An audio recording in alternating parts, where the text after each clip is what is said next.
Okay, hello and welcome. Today we're going to be looking at something called the Iron Curtain. Now, to fully understand what this is, we do first of all need to understand what happens in Europe at the end of the Second World War. So obviously, during the war, Germany have pushed into countries such as Poland, Czechoslovakia, Romania, essentially all the way into Russia, the Russian border, and all of those countries were part of the new German Empire. Now, as America, Britain, and the Russian armies push Germany back towards Germany, they obviously go through, liberate, free these countries that were previously taken over by Germany a year, couple of months earlier. So places like Poland, places like Czechoslovakia, places like Hungary are no longer part of Germany.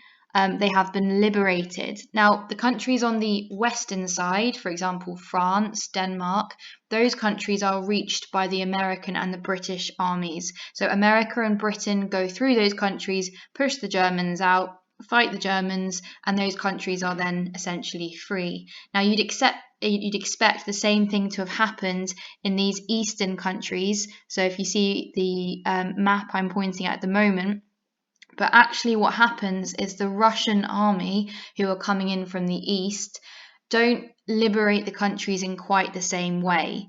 What seems to and tends to happen is that they liberate these countries, and then rather than leaving those countries and moving on or moving back to Russia, they leave some troops in those countries. And what we end up with is a whole corridor of countries who essentially have some sort of Russian presence or Russian influence in them in the east of Europe.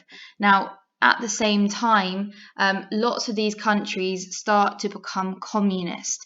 And I guess one of the big debates is, are they communist of their own free accord, or are they becoming communist based on other reasons, for example, influence or force? I'm going to give you a couple of examples. We don't really need to know this in any great level of detail. If you are interested in this, I have uploaded an extension sheet you can access which goes through every single country and how and why it became communist. But for example, Albania, in 1945, the Albanian communist partisans, revolutionaries that had been active during the war took power as they defeated their rivals, and they were able to do this without much help from the Red Army, and there was no Soviet occupation. So in Albania, it was really a revolution of that country itself. On the other hand, Poland had been occupied by the Red Army since 1945. Stalin had promised to set up a joint communist, non-communist government, but then he invited 16 non-communist leaders to Moscow and arrested them all. Thousands of non-communists were arrested and purged, and then the Communist Party won the election in 1947. So in that case, it's much more the force and arrest that Stalin's doing to manipulate what happens to that government.